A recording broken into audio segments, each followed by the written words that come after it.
Good evening. My name is Tim Wallach. I'm a trustee of this wonderful institution, and I have the honor and great pleasure of introducing our guest tonight, Kimberly Marten.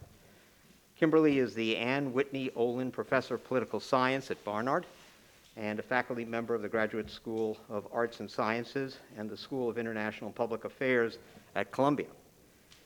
She is Deputy Director for Development at Columbia's Harriman Institution for Russian, Eurasian, and East European Studies, and a member of Columbia's Saltzman Institute of War and Peace Studies. She's also a member of the PONAR's Eurasia Network and a life member of the Council on Foreign Relations. That's a lot. Professor Marten's current research focuses on Russian foreign and security policy. Professor Marten has expertise on a broad range of Russian security and foreign policy issues and has given congressional testimony 3 times on Russia's Wagner Group, the private military company, in July 2020 and also September 2022, and on Russian military and economic interests and influence in Latin America and the Caribbean. That was in July 2022.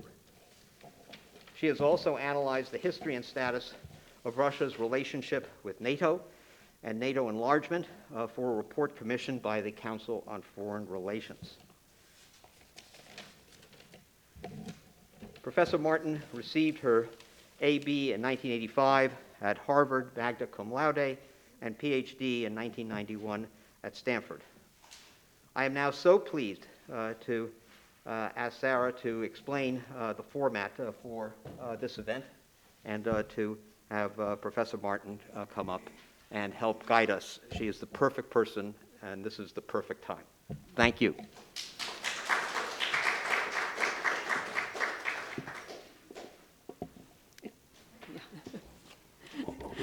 Thank you. So I think Dr. Marten's going to start with just a couple of words, and then I'm going to pitch her a few questions, and we encourage you also to add your questions following that bit of discussion. Wonderful. Is that good? Thank you. Okay. Thank you so much, Tim, for that really extraordinarily kind introduction. And thank you all for spending some time here this evening. The original plan was that I was going to give a lecture, and then we realized that things were changing so quickly in Russia and with Russia's war in Ukraine that it made much more sense to make this be a question and answer period so that we could make it be up to the minute on current events. And so what we know is that things are extraordinarily uncertain right now, right? We're sort of glued to the news to try to figure out what's happening with the war every day. And beyond that, I think Russia as just a domestic political system is facing much more uncertainty than it has ever faced before in the 22 years that Putin has been in power. We can talk, and I hope that at least one of the questions addresses the question of what it might take for there to be an overthrow of Putin and a change in the government. I don't think that that's very likely, and I'll talk about why. But I think that nonetheless, he has made himself a set of problems by his actions that he is going to have a very hard time addressing. And I think the future looks pretty bleak for, unfortunately, the Russian population right now, as well as the Russian state. So, I mean, the latest information that we have is that Russia appears to be having a very difficult time in its fighting in Ukraine. I don't think Putin anticipated just how much patriotism and overall nationalism strength the Ukrainian people were going to show. I don't think he anticipated that the West was going to hang together as much as it has, both in imposing the sanctions and in giving the help to the Ukrainian people and the Ukrainian military that it has given. I certainly don't think that he expected that Ukraine was going to be fighting with such high caliber weapons as we've seen them now fighting with. And it looks like more are on the way in terms of very advanced air defense systems. And he doesn't seem to have learned from his mistakes. And once he gets dug into something, it just goes on and on. So the latest news that we have is that the Russian forces are in retreat in various places. They're trying to hang on in the province of Kherson, but that it seems to be a situation where Putin's response to all of this is to step up the real humanitarian violations and the war crimes by attacking civilians and civilian infrastructure in the hopes partly of just creating fear among the Ukrainian population, but I think also in hopes of really degrading the situation for the Ukrainian government and forcing them to spend resources on civilian reconstruction and to force the West to spend money on civilian reconstruction and time, not just money, and attention, so that there is less attention and resources and money available for warfighting. But that's just today's news. We'll see what happens tomorrow. And at that point, I'm happy to turn things over to Sarah. Thank you. So for those of us who have been reading the headlines but have maybe lost the big picture a little bit with everything that has happened recently, can you remind us of what Putin thought he was going to accomplish at the beginning of this situation? Yeah, that's a really good question. So I think the original moves that Putin made into Ukraine in the February 2022 iteration of these, so talking not about 2014 when the first real Russian invasion of Ukraine started happening, but this most recent one this year, Putin set it up as an intelligence operation. He really believed that he could have a few guys go in and create regime change. And that the Ukrainian people would welcome Russia as liberators. He seemed to honestly, I mean, he probably got very bad intelligence from his intelligence agencies. We know that this happens all the time with authoritarian governments. Nobody wants to be the person who brings the bad news to the leader because the messenger often gets shot, maybe not literally, but at least put in prison. And so as a result, he probably got poor information, but he was expecting this to be just a really quick intelligence operation with a little bit of military support, with the military sort of standing behind, lined up on the border of Russia and Ukraine to provide the backup if necessary. But he really thought that this could happen quickly. And I think that the evidence is that we underestimated the degree of ethnic nationalism that he feels. For whatever reason, wherever this came from, he allowed his emotions and his belief that Russia and Ukraine are really one people to overcome his objective cost-benefit calculations about what he would be getting into by starting this major war. Thank you. Did NATO expansion cause the Russian invasion of Ukraine? No. We heard we heard Putin say something like that, and we've heard several high-level Russian officials say something like that, including Sergei Lavrov, the foreign minister. Sergei Lavrov actually quoted in one of his tweets, who knows if he put it out, somebody in the ministry put it out, he quoted John Mearsheimer. And I don't know if you're all familiar with John Mearsheimer. He's an analyst who's been on television and he writes every once in a while. He's a professor at the University of Chicago. And he's basically been saying, ever since 2014, that everything that Putin does is because of NATO expansion, and he won't let go of the argument. So Sergei Lavrov actually tweeted that John Mearsheimer was right on something like February 26th. So academics can have policy influence. Not the way that we necessarily want that to happen. But no, I think the answer is no. And I've actually done some very in-depth research on this. All the evidence we have, if you think about it, the entire time that Putin has been in office, basically from 1999 when he was prime minister, starting in 2000 he was president, and then up till the present, there was that change around with Medvedev that really wasn't very meaningful in the middle. That whole time, NATO has been expanding. And that whole time, Putin didn't hate the West and didn't hate the United States. And we actually saw him cooperating with the United States early on in Afghanistan, for example. And there were various efforts to have cooperation in the UN Security Council. So that's one piece of evidence that no, this isn't what is causing him to take these actions.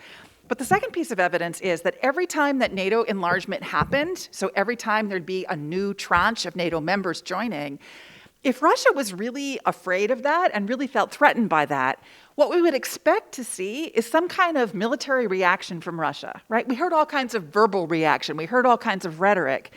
But what we did not see, starting in 1999 when NATO enlargement began, and going up until just before the initial invasion of Ukraine in 2014, what we did not see was any Russian military buildup on its western borders that seemed to be something that would be a reaction to feeling threatened by NATO enlargement. There just was nothing to indicate threat. Now, some people have talked about, the NATO meeting that happened in Bucharest in early 2008, where the statement was made by NATO members, Ukraine and Georgia will be NATO members, and have said, oh, that's what's motivating Putin. That's what explains why he invaded Georgia later that year. That explains why he did what he did in Ukraine in 2014 and what he's doing now. But that doesn't fit either for a couple of reasons. First of all, that statement by NATO followed rather than preceded this uptick in this really conflictual, hostile set of security statements that were coming from the Russian leadership. We first knew something was wrong when Putin gave a speech at the Munich Security Conference, this huge security conference that happens every year in Munich. In 2007, he gave this speech at Munich that just surprised all the Westerners who were there because he started blaming the United States and NATO for everything that was going on wrong in the world, and it just was a complete change from what had happened before. So that's one thing we have to remember, that NATO statement in 2008 followed that speech. It didn't provoke that speech. But something else we have to remember is that NATO statement that came out in 2008, it didn't lead to any action. The way that somebody becomes a NATO member after they have been welcomed to apply for membership is to have what's called a membership action plan created for them, where all the NATO members sit down together and figure out what kind of reforms the countries need to make them acceptable for NATO membership. And that never happened after the 2008 meeting. And in fact, it was really clear for anybody who was paying attention to press and newspaper reporting at the time that what happened at the 2008 meeting is that Condoleezza Rice, who at that time was the National Security Advisor in the United States, wanted to have Georgia and Ukraine become NATO members. And so she pushed this on the other NATO members in the body to put it in the final statement. But the Europeans were very unhappy about this. The French and the Germans really didn't like this idea at all. And what I heard from interviews I was doing at the time is that under their breath, the French and the Germans especially were saying, NATO, Ukraine and Georgia will become NATO members when hell freezes over. So it never led to any action. And, the Russian intelligence agencies, if Putin himself wasn't reading the newspapers, certainly the Russian intelligence agencies would have understood that this was all talk and no action. And so I don't think there's just any credible evidence that if you look at the timing of what happened and the actions of what happened, that they were related to NATO enlargement. And now we just recently had the statement last week from Ukraine that it wanted expedited NATO membership. I don't think there's any way in the world that that's going to happen. I think that that's being done for domestic political reasons in Ukraine. That's not something that's credibly going to be put on the NATO agenda. Thank you. So why is Russia doing so badly in the war in Ukraine? I don't mean to chuckle about that. It's a serious matter, but it is so evident, I think. Yeah, and there's so many reasons for what's going on. I mean, I think a part of it, as we've already sort of talked about, is that Ukraine is doing better than people thought it would do. That's partly that Putin had in his mind that Ukraine in 2022 was going to be Ukraine in 2014, when the Ukrainian military didn't do much at all in reaction to what had happened in Crimea, and when you've had sort of, ever since 2015, you had sort of a line of control between the Russian-controlled areas of eastern Ukraine and the rest of Ukraine that wasn't moving because the Ukrainians weren't making any forward advances to take that territory back that Russia and Russian proxies in eastern Ukraine were occupying. So I think that Putin sort of underestimated what Ukraine was capable of. And what we know is that starting especially in 2014, even before that, Ukraine was always a member of this broader NATO community called the Partnership for Peace that anybody could join who wanted to, where they would get, training and educational opportunities. But especially after 2014, Ukraine was getting lots of special attention from various NATO members. It was partly the United States, but even more so, it was Canada that had a training facility located in Western Ukraine. And so that meant that the Ukrainian military was, Putin said, oh, they're under the control of NATO. No, they're not under the control of NATO. It wasn't NATO command. But Ukraine was getting lots of NATO training, and especially in sort of cleaning up the organizational structure of the military, encouraging people to have a sufficient level of trust that they could take actions on their own at a lower level without having to have everything directed from the top. So part of it was just that the Ukrainian military was in better shape than Putin was expecting. But I think beyond that, what we've learned is that Russian military formations were not at the level that they were supposed to be. They were hollow. There was still corruption in the Russian military. We had thought that under Putin that corruption was being taken care of, but it wasn't. So the military had given Putin bad information about what shape they were in. We saw them doing relatively well in their intervention in Syria, but it was a very different kind of intervention in Syria. And a lot of people had been surprised that Russia's decision about what to do in Ukraine didn't involve a lot of airstrikes because, right from the beginning, that's what Russia did in Syria. Russia didn't have lots of people on the ground in Syria doing the fighting. It was doing more standoff kinds of military activities. So there was really no evidence about what the Russian military, as a land-based formation, would do as it progressed. And what we've discovered is that they're hollow, they're corrupt, people are lacking in morale, they do not have a good ability to resupply people with things like even food, but also medicine. And so it's a very, I would hate to be somebody who was a Russian soldier because they're just not being treated well. We've just seen the Russian military essentially sort of fall apart in many ways. Yeah, thank you for that summary, which that's very useful in evaluating the current headlines. Also very relevant to right this minute, why do Russian forces so often attack civilians? And obviously very recent events related to that. It's very sad that we've just seen war crime after war crime after war crime committed ever since February. And I think part of it is just historical tradition.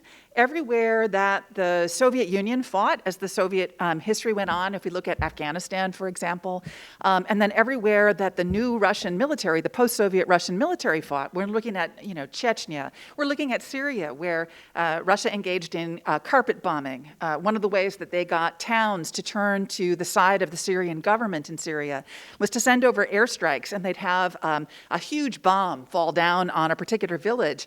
And sure enough, the next day, all of the surrounding villages would thereby declare their allegiance to the Syrian regime because they didn't want the same thing to happen to them. So Russia just has this long history of attacking civilians for military purposes. But I think specifically when we get to Ukraine, some of what's been happening probably has been accidental. People can sort of figure out what targets were meant to be hit and realize that Russia is basically out of a lot of accurate missiles. So it is substituting in very much older weaponry that's not very accurate. And so some of it is probably genuinely mistakes, hitting people that they didn't intend to hit. But I think if we look at the intentional hitting of civilians, it's probably got two purposes. One is to instill fear in the Ukrainian population, to convince them to give in and to negotiate and to say enough is enough, we can't take this anymore, to sort of turn against their regime.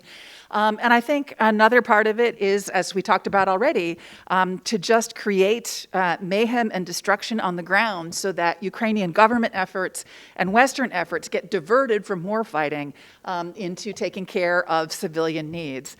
So I think we can find military purposes for it, but I think there's also this cultural history. Russia signed the Geneva Conventions, but it has never followed them. It has never, the United States certainly has had its share of, doing things that violate human rights in its military operations. But then they tend to get corrected, and the people who engage in those activities tend to get prosecuted. And we know that lawyers are sitting there in the Pentagon trying to give permission and give oversight for every category of strikes that happens to try to keep the United States in line with international law. There's nothing like that in Russia. There's absolutely nothing like that in Russia. And so I think, it's complicated, but that would be my answer. If I might throw in a touch of follow-up, just thinking about the especially recent attacks on civilian targets, accidental or not, somebody unrelated to the subject matter on Twitter was mentioning his grandparents' experience of the Blitz in London, and at least the stereotype, though I'm sure there were many reactions by Londoners and those in the UK at the time, but the sense that no matter what Germany did, it just made the UK stronger in morale. Yes. And it seems to me, as a non-expert, that a similar thing is happening with the Ukrainians. Is that accurate? The same thing happened in Vietnam, actually. So every time that you target civilians, instead of making them turn to the side of the state, it tends to make them stronger under certain circumstances. If they are fighting on behalf of their own freedom and independence, which is certainly what was happening in Vietnam. We now know that the United States really misinterpreted what the conflict was all about in Vietnam, and from the perspective of the Vietnamese population, it was basically an anti-colonial effort to try to get rid of the foreign occupiers more than a debate between democracy and communism. Putin misunderstood the level of real patriotism and nationalism that the Ukrainian people would have. And I think he is at least in part responsible for that himself because of what he did in 2014.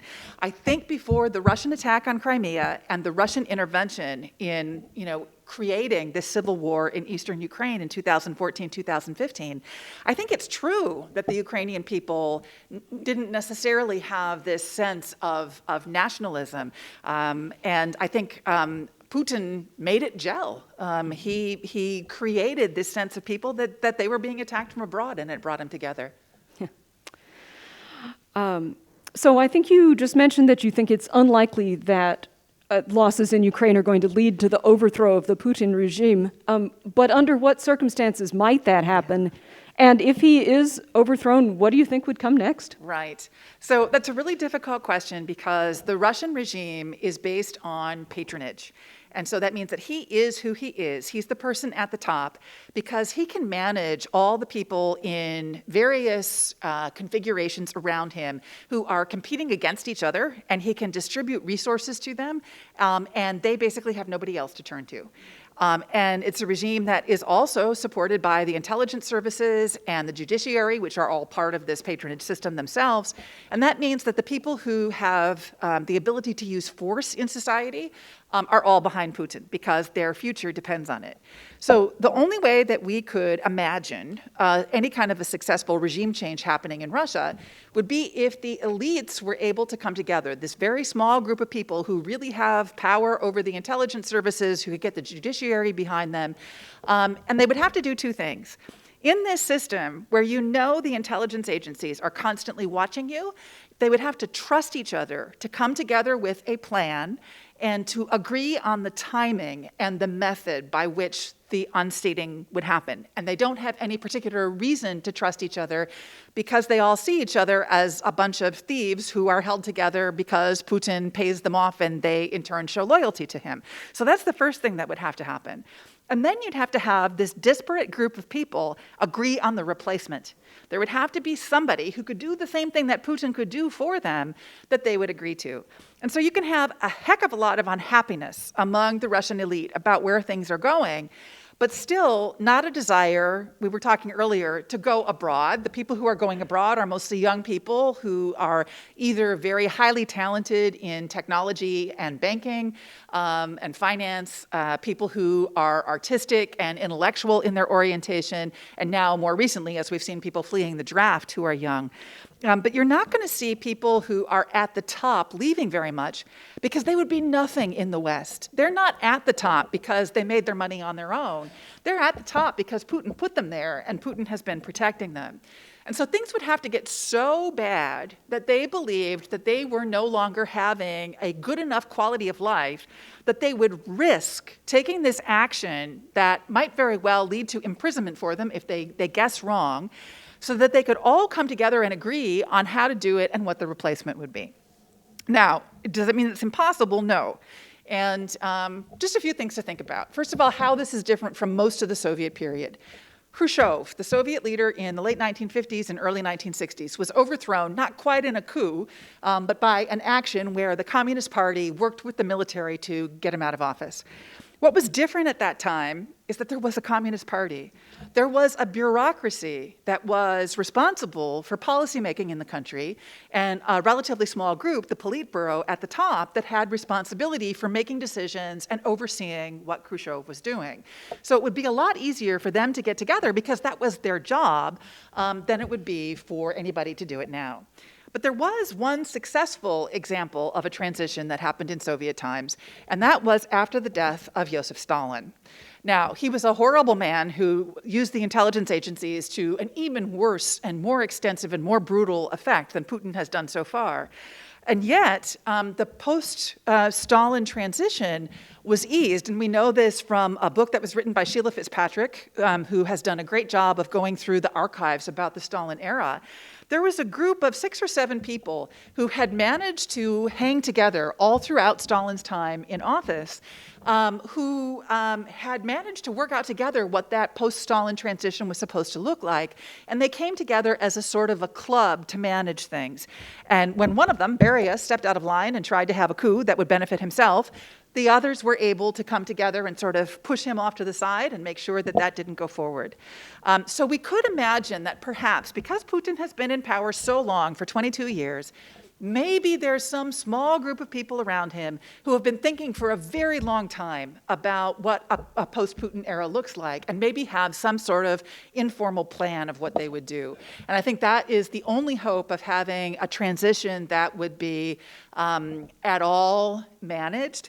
I think what is likely to happen if people just get so disgusted with Putin for whatever reason, and one of those reasons might be if Putin decides to use nuclear weapons and really completely isolates Russia from the rest of the world. You can imagine a situation where life becomes intolerable under Putin for the elite. And if that were to happen, I'm afraid that what the transition would most likely look like would be a kind of a mafia war. Very violent, very filled with accusations of corruption and, of people committing sabotage and so forth in order to put them into prison and get rid of them for the gain of the people who wanted the power to come out on top. I don't think there's any hope whatsoever for a democratic transition in Russia. It's just not going to happen. Wow, yes, that was what I was about to ask. So Yeah. you don't foresee a resurgence of democracy then? No, and I think partly it's because the intelligence agencies are still behind Putin, and they, in recent years, have had a very effective way of putting down protests, which is they don't arrest the leaders, they arrest random people, which is really frightening. And so all you need is a few examples who are arrested to send the message to everybody else that it's too dangerous to do. Yeah. So I was struck by the number of mentions of this was an intelligence failure, this was a communications failure. What have United States analysts and decision makers gotten right during this process, and what have we collectively gotten wrong? So I think there are 2 major things that the United States and its allies got right that were probably unexpected.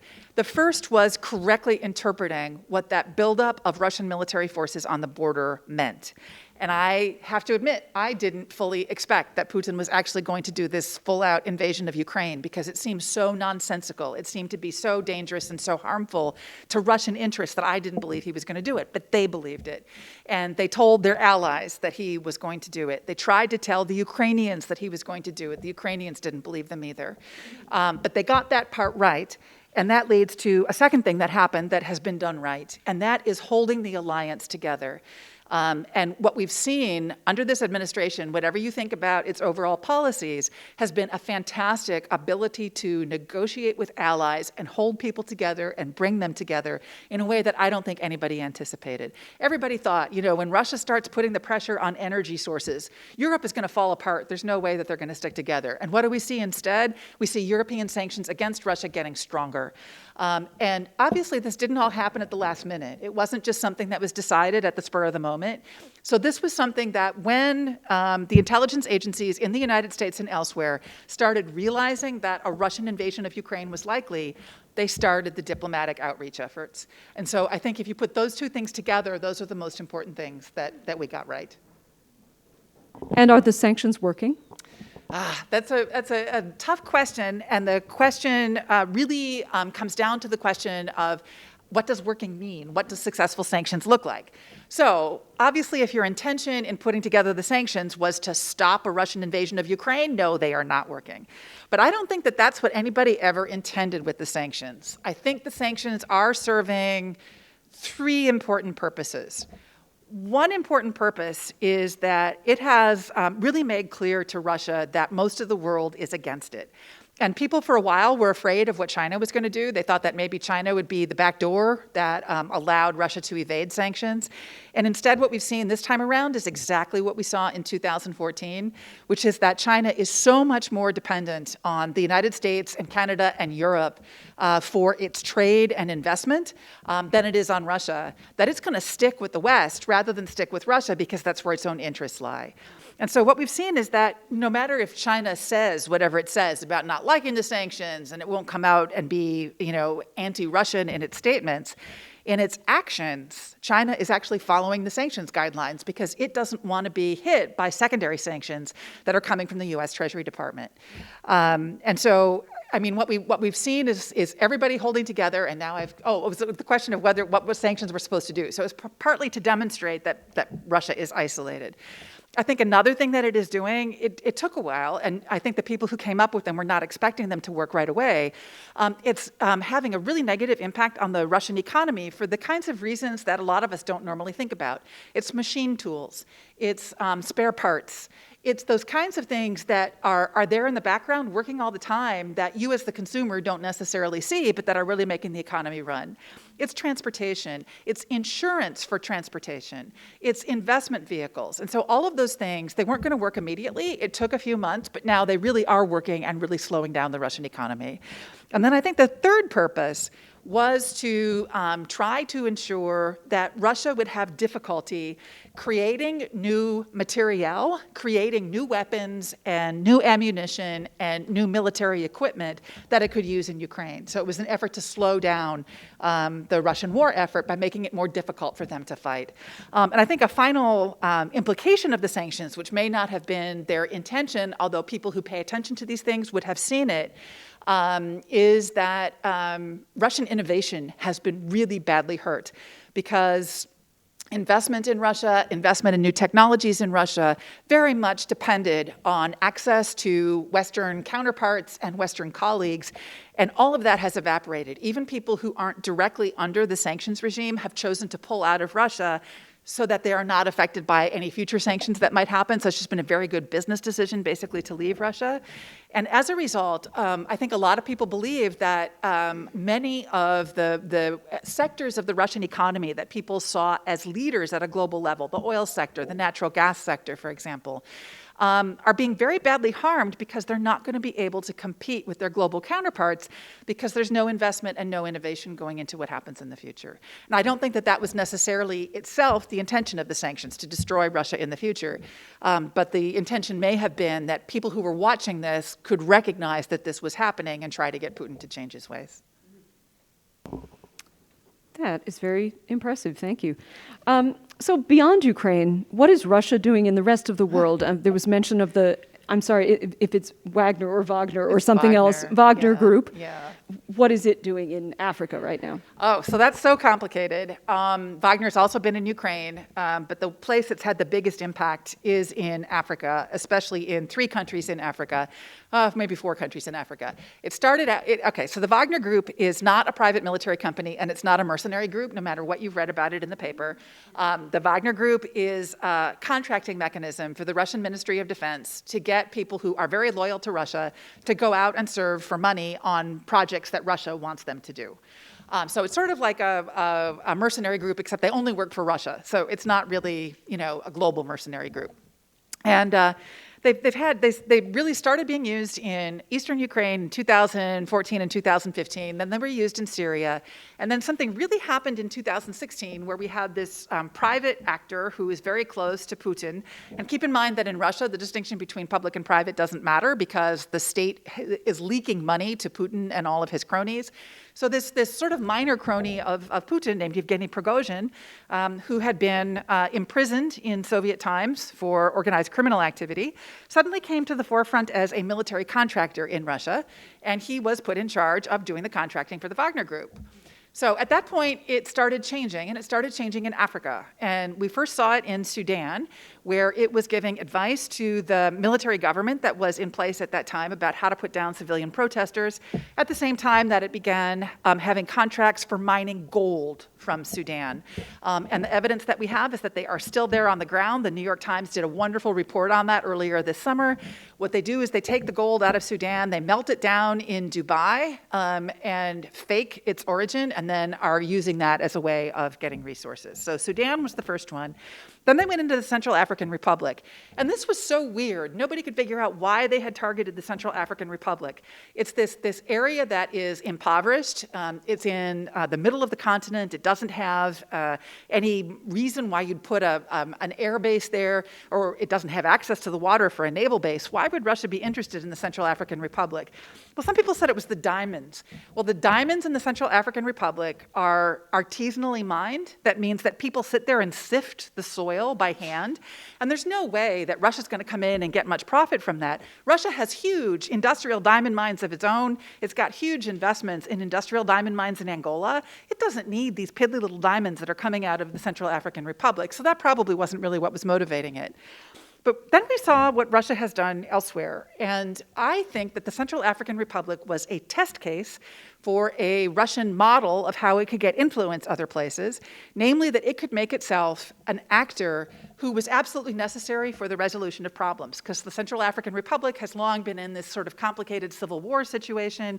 The government only controls 20% of the territory, and Prigozhin thought that he could come in and do his own negotiation of things and show that you had to have Russia be there as the trusted partner to reach a resolution in this case. And that didn't work in the short term because the civil war started up again. But one thing it did do was put a former Russian military intelligence officer in the presidential palace in the Central African Republic who is watching everything that is going on there. Now, why do I think that that's a model for what's happening elsewhere? It's because of what happened in Libya and what happened in Mali. So what happened in Libya is that Russia came in and essentially did the same thing for a warlord who was trying to overthrow the very weak Libyan government during the civil war that was happening there, a man named Khalifa Haftar. And Russia used to say, we privilege sovereignty above all else. But in Libya, they didn't recognize the sovereign Libyan government. They decided to support a warlord instead. But they did something very similar to what they did in the Central African Republic. They made themselves the indispensable security player on behalf of that warlord. And in Libya, it matters a lot more, because Libya has a Mediterranean coastline. And this particular warlord is located in eastern Libya, and if Russia could get a permanent military base there, they could monitor and interfere both with commercial activities and with military activities that basically all of Western Europe and NATO were engaging in. So that was the first thing that made me think, I bet this is a test case. And now what we're seeing in Mali is something very, very similar. And I had the opportunity to talk to some of the people who are part of the UN peace mission in Mali that has been trying to keep on operating even with Russia's Wagner Group arrival there. And what they said is that they think that forces that Russia trained in the Central African Republic, Russia is going to send to Mali to do training there. And the reason that they might do that is that people in the Central African Republic have dark skin and speak French. And that means that they would be more culturally acceptable to people in Mali than having these white-skinned foreigners who don't speak any of the languages come in and just be seen as additional colonial usurpers. So it's complicated. There are obviously multiple different things that are involved in this. But it's basically to give Russia a very low-cost presence in countries where it wouldn't otherwise be. And trying to get rid of, you name it, French, American, any kind of Western influence, basically in the countries that are left over. Russia was very late in coming to Africa. Not only did the US and Europe and China get there first, but India, Turkey have much bigger economic relationships with African countries than Russia did. But it was Russia trying to come in at the last minute and get something for itself by making itself an indispensable security player. Thank you for that clear explanation of something complex. So we're going to move toward audience questions. Audience members, if you would like to step forward and speak into this microphone, you're welcome to. If not, feel free to just speak clearly from your seat. And if I could ask you, Dr. Marten, to kind of restate a question before you answer. Fine. I am going to lob one more at you before I step aside, though. I suspect nuclear weapons are on the minds of a lot of us. What do you think is the likelihood that Putin is actually going to deploy nuclear or substantial chemical weapons, and how would the West respond? Just as you take a sip of water, I think what's happening right now is that Putin is hoping that his threats to use nuclear weapons are going to cause people to come to the negotiating table. And I think that would be a terrible idea, because the message it would send is that a bully with nuclear weapons can get what they want, and it wouldn't stop there. If he got something now by threatening nuclear weapons, he would say, oh, nuclear weapons are useful, and he would do it over and over and over again. And other people in the world watching this, whether it was China, whether it was Iran, would also see this and say, oh, this is how we can get headway, is by threatening to use nuclear weapons. So I think it's all about nuclear threats. As I said earlier, I think if Putin were actually to use a nuclear weapon, the repercussions for him would be terrible. I think it would completely isolate Russia internationally. I don't think anybody would be willing to have any kind of a relationship with them. He would become a pariah. And I think that that is something that could cause the elites in Russia to decide it was time for Putin to go and to actually attempt to overthrow him. So, I mean, we can't ignore that possibility, as various Western officials have been saying. We have to think about how we will react if it does happen. But I don't think it's. Some people have been saying it's in the likelihood of at most 10%. Well, 10% is pretty big, but 10% doesn't make it all that likely. So I don't think anybody knows what the West would do, and I think it would be a mistake for the West to be too explicit about what it would do, because that would be essentially like when, remember President Obama told a reporter sort of in an offhand comment, oh, if Syria starts using chemical weapons, that would be a red line. And then everybody criticized him because he didn't really do anything in Syria afterwards. So I think it would be a mistake to be too explicit. What do we know? We know that retired General Petraeus came on a talk show a week ago Sunday and said what would happen is that NATO would act together to destroy the Russian Black Sea Fleet and to basically wipe out any remaining Russian forces that were on Ukrainian territory. And that got an immediate pushback of people saying, well, if you want to start a major nuclear war, that's what you should do. The Black Sea Fleet means a great deal to Putin. So, we can kind of hope that that doesn't happen. I don't think there's any good option. One thing I have wondered is whether we could sort of do the same thing that we did in Syria and with a conventional weapon strike whatever facility launched the nuclear weapon. But some people have thought that even that would be too strong and would be likely to escalate the conflict. There's no good solution, and we don't know at any kind of a public level what is actually being discussed. We do know that it's been talked about for a very long time, so I'm sure there are plans for what would be done. What we heard from the U.S. Secretary of State recently was a statement that the consequences would be horrific. But we don't really know what the consequences would be. So we just hope it doesn't happen, and it would be really foolish and incredibly short-sighted and almost suicidal for Putin to decide to do this. But he's done so many other stupid things lately that I don't think we can discount it. I guess what I'm more afraid of is that with all of these strikes against civilian infrastructure targets, that what he might do to send this message to make people more afraid and to make things more difficult for the Ukrainian government would actually be to hit a nuclear reactor. And in many ways, that would probably be more dangerous. If you use a nuclear weapon and your goal in using it is simply to create destruction, the way that you would want to use it would be to have it be what's called an airburst. You would want it to not hit the ground before it explodes, because then it would certainly create a lot of damage and kill a lot of people, but the radiation would dissipate pretty quickly. Whereas a nuclear reactor, if it's hit and it's hit in such a way that it destroys the cooling system, for example, then you get the kind of result that you got in Chernobyl, that you got in the reactor that was damaged in Japan because of the typhoon.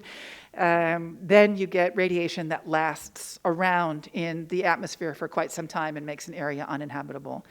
And so if his goal is to create fear and to create problems for the Ukrainian government and its Western supporters, that would actually be something that really accomplished something without going to that just taboo-breaking method of actually using a nuclear weapon and to say it was an accident. right? There's so much fighting right around one of the Russian nuclear reactors, or one of the Ukrainian nuclear reactors that's in the Russian occupied territory. He could hit it accidentally. He could do a false flag operation and make it look like it was coming from the Ukrainian side and then blame Ukraine or the West. And I think that's actually a much more frightening, realistic scenario. But he could use nuclear weapons. I don't see it very likely. In terms of chemical weapons, remember in Syria, Russia covered up Syria's use of chemical weapons. Russia excused Syria's use of chemical weapons, but Russia didn't use chemical weapons in its military by itself. The only time that Russia has used chemical weapons has been when the intelligence agencies have gone and assassinated individuals with them. It's a different bureaucracy. It's not the military. And some people are afraid that the Russian military might actually be more apt to use nuclear weapons than chemical weapons, because the nuclear weapons are part of its doctrine. The doctrine says that if the Russian state is under existential threat, that it can use nuclear weapons first. And so, I mean, that is something to consider and to be mindful of. Hi, I'm Ellen Eisen. I'm chair of the library, and on behalf and echoing what Tim said, thank you so much for informing us about what's probably one of the great international crises that we've had in many decades. And everyone is so curious to hear all your intelligent words on it. I have two totally disparate questions. Okay. The first concerns intelligence. The U.S. has been providing a lot of intelligence to the Ukrainian government and other allies of the U.S., the French, German, et al., have been doing the same. And I wondered how much coordination there was in terms of and maybe it's something that's hard for us to know because it's all clandestine, but how much coordination there is in the giving of intelligence to Ukraine so that it can perform better on the battlefield. That's the first question. My second question has to do with the refugees, because there's been such a dislocation of internally displaced people within Ukraine, most of it, as you know, from the east to the safer west, but millions of people, and externally millions of people going to Poland and other places. And I wonder if you felt that Putin, in his calculations, had thought that the refugee destabilizing effect of refugees would help his cause. Sure. So let me restate the two questions in turn. The first question is, how much intelligence sharing is there between Western intelligence agencies and the Ukrainian intelligence agency? I don't know the answer to that question, except that we do know from public sources that the West, and especially the United States, has been providing information about the location of various Russian facilities that are located in eastern Ukraine that has helped with the targeting, right? So we know that there has been some sharing of tactical military intelligence that has been released publicly. Beyond that, I don't know the answer to your question. On the question of whether Putin intended that the refugee crisis would be something that overwhelmed Western states, I wouldn't be surprised if he thought that. There's some people who make that argument about what he did in Syria and Libya, that it was to create a refugee crisis for Europe. But there are some scholars have done studies of that, and the timing doesn't work. It turns out that the Syrian refugee crisis, which was the big thing that really started destabilizing politics in Western Europe, and that created this huge demand on public services and on housing space in places like Greece and Germany, that predated the Russian direct involvement in Syria. So, I wouldn't be surprised if Putin saw it as an added benefit of causing instability and an issue that the right wing, the far right, could use to try to come to power throughout Western Europe. We know that being anti-refugee is one of the things that is very much a far right platform. So I wouldn't be surprised if he saw it as an added benefit, but the evidence that we have is that it didn't cause it, and so that probably was not his intention at that time. So maybe he did intend that now. What has been happening is that I think, and this sort of fits into the whole far right question too, which is that Europeans tend to see Ukrainians as being just like them, right? There's not a difference in skin color. There's not much of a difference in culture. And so Ukrainians have, for the most part, been welcomed in Europe.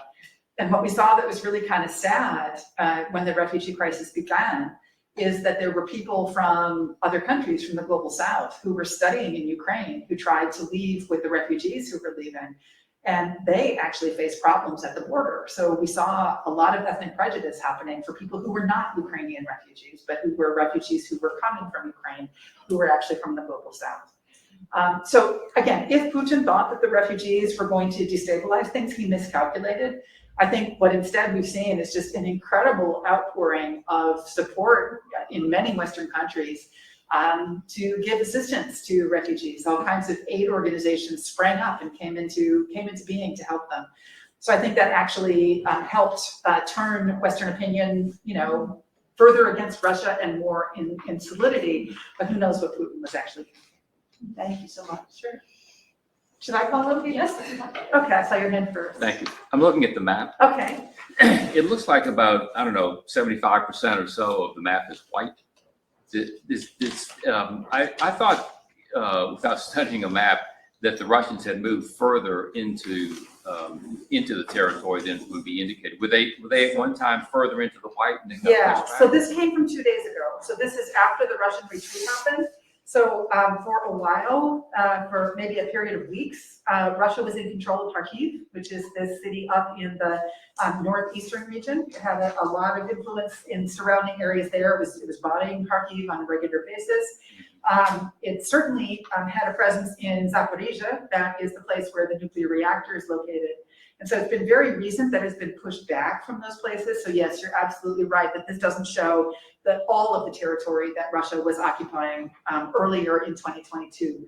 But they didn't get very far in. It never really got much beyond the east central region. Putin has talked about taking Odessa, and certainly Odessa has been bombed several times. There have been attacks on Odessa, but he has not moved there.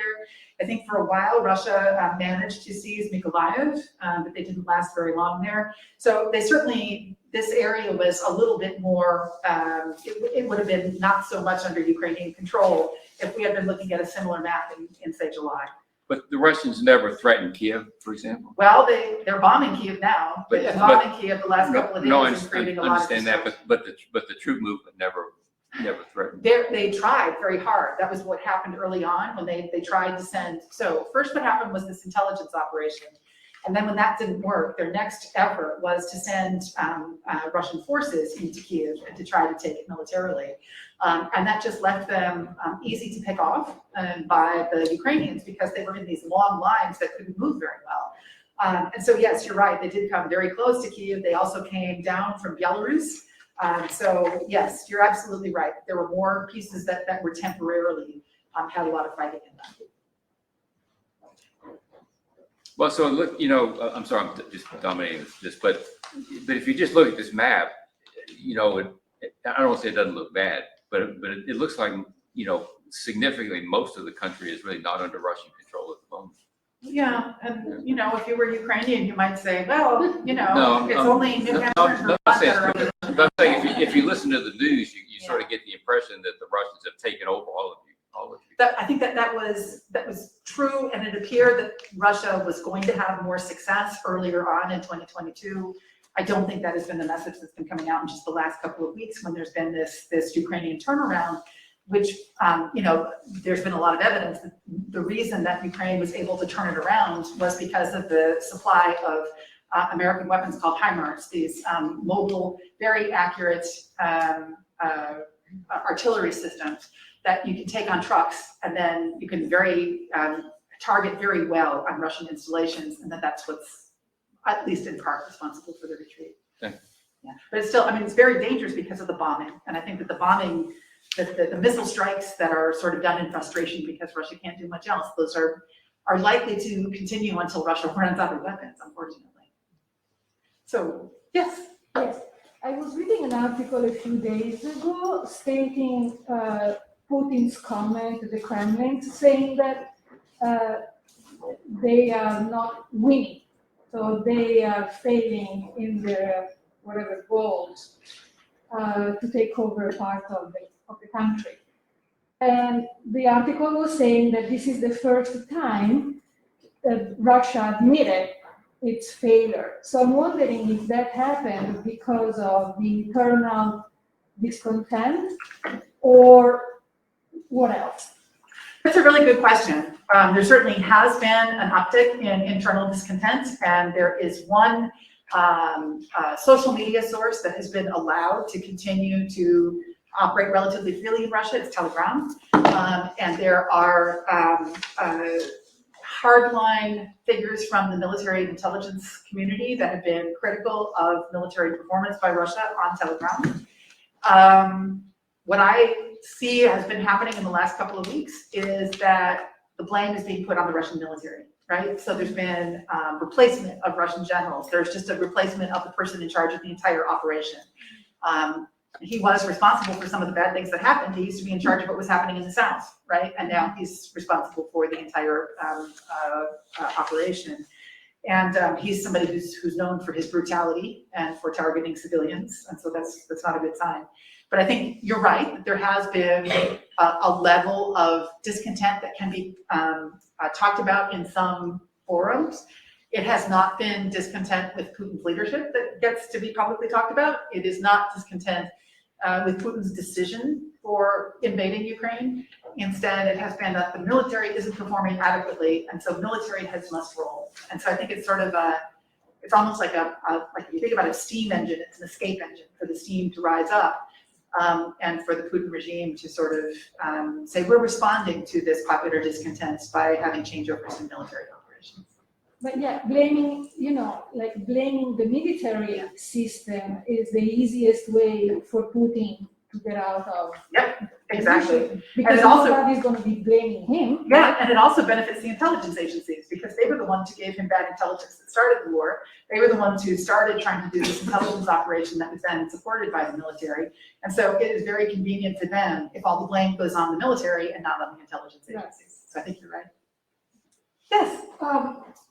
Is it acknowledged in Russia today that it is a war and not a special military operation? I'm not sure the word war has yet been used, but I think the just in the last couple of days, I think Putin is no longer quite so strongly always referring to it as a special military operation. And I think, when they had the call up of supposedly partial call up, although who knows how big the mobilization is going to actually be.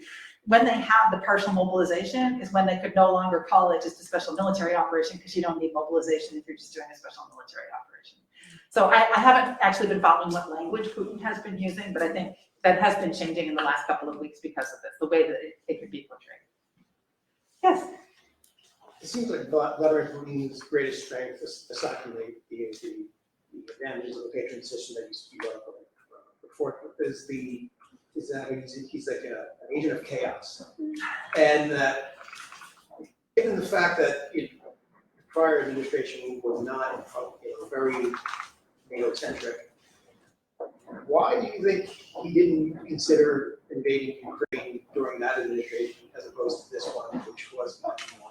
No, that's a really good question. Donald Trump didn't like NATO and had talked about the U.S. potentially leaving NATO and had, said NATO's asking too much of the United States.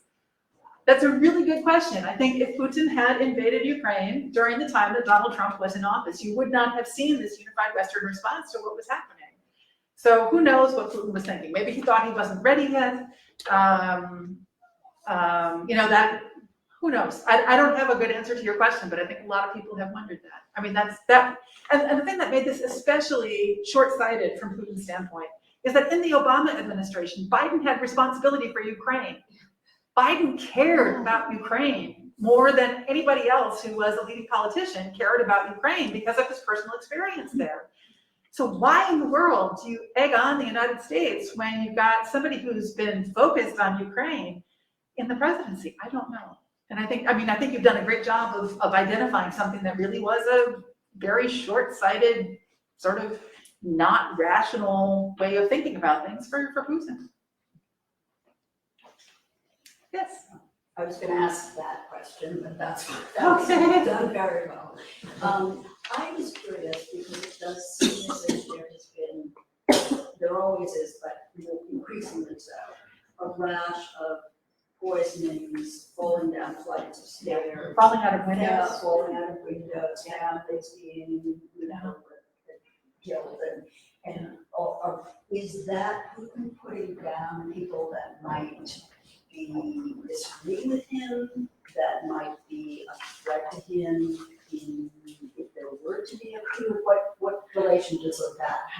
That's a good question that nobody can really answer with any authority who doesn't have access to intelligence. I'm sure people in the intelligence agencies probably know that answer a lot better than I do. I think that the general belief is that when it comes to these very unusual forms of killing, the people being poisoned by chemical weapons, the people being poisoned by radiation, that would not have happened without Putin's direct knowledge and permission. Nobody would have dared to do that. But in these more ordinary killings, we don't really know what's happening. Russia had a history back in the 1990s of an awful lot of mafia battles.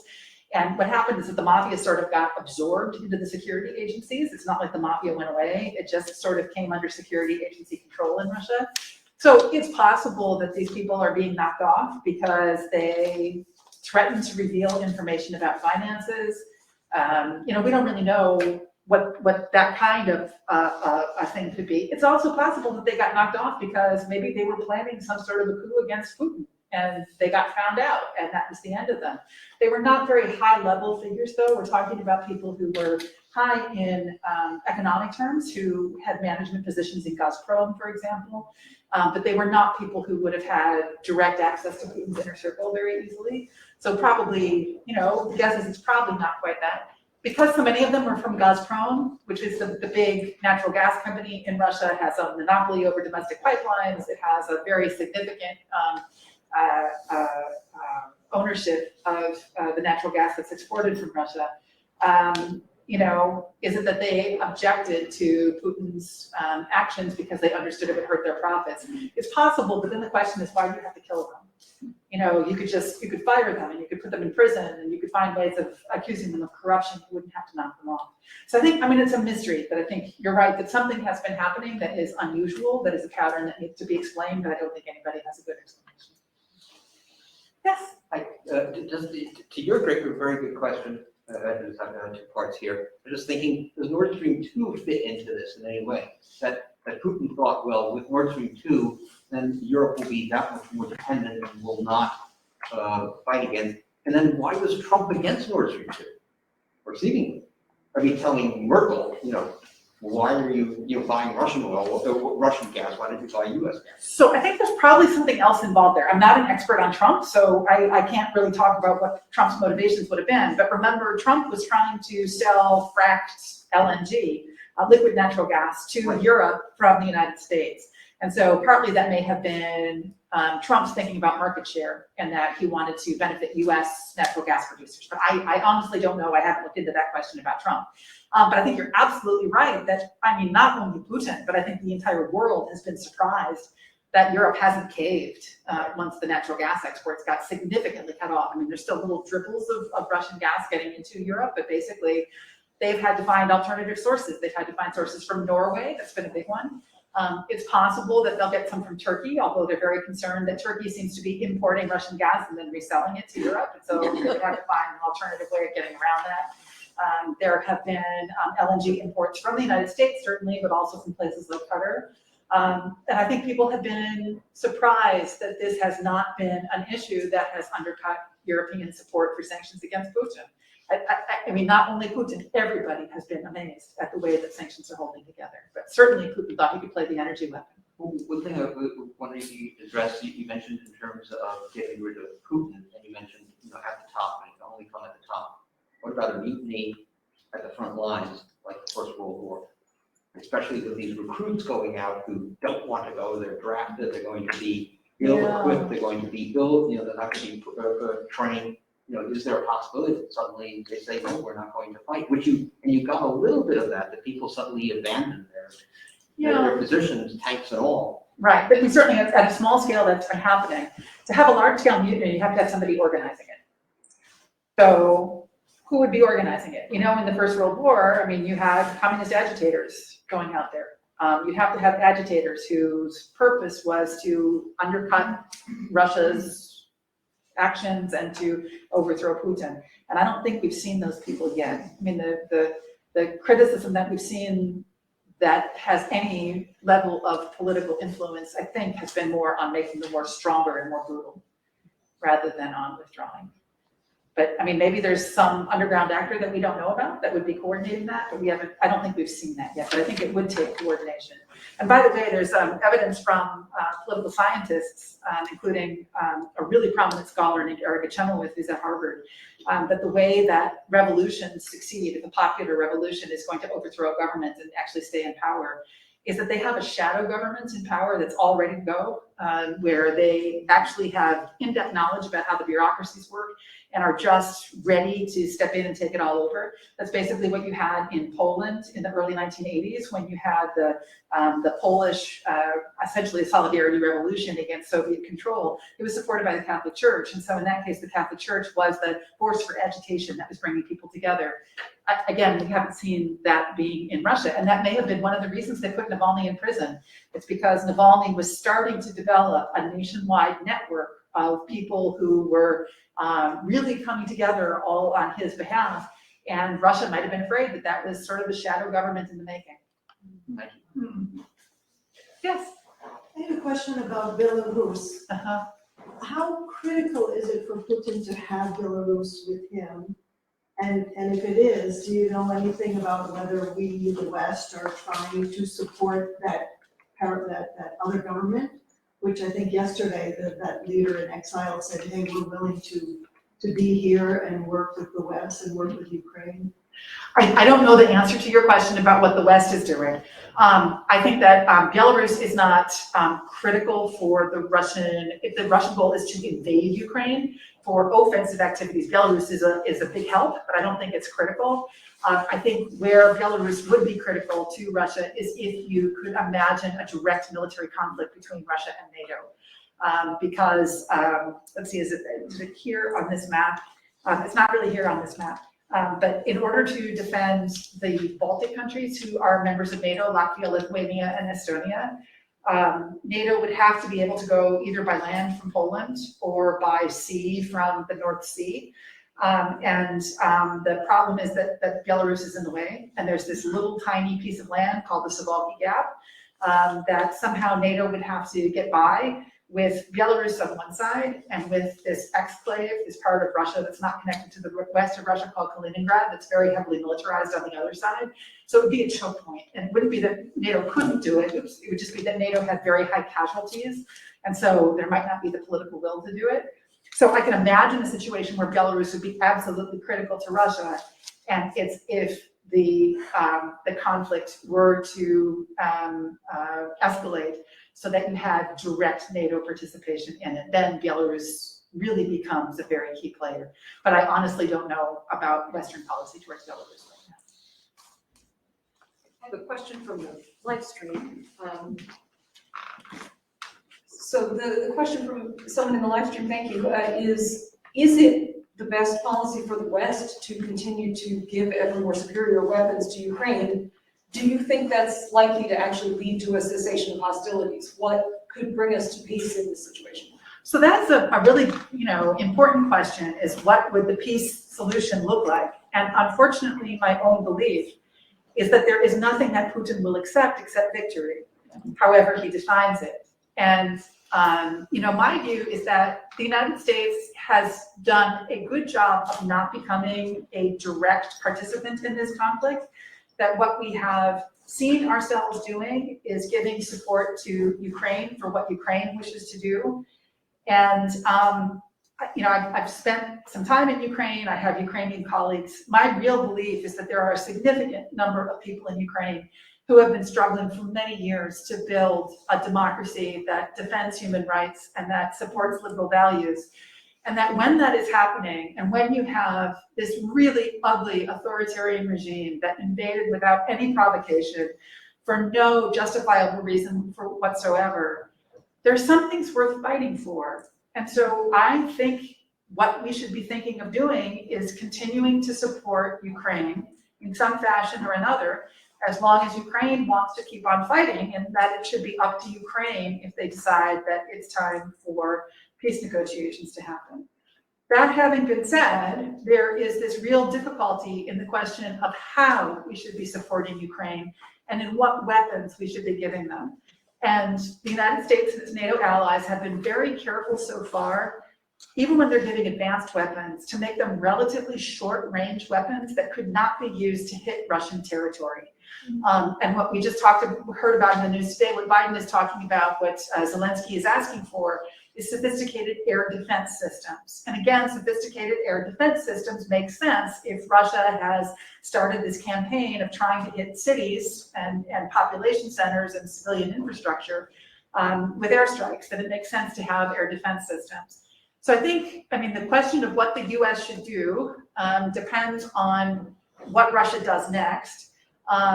And I think the Biden administration and NATO as a whole are taking the right decision not to give Ukraine such superior weapons that it could bring the conflict onto Russian territory, because I think if that happened, that would almost certainly create a nuclear war. But I think as long as the Ukrainian population wants to keep on fighting, my real sense is we have the ethical obligation to help them.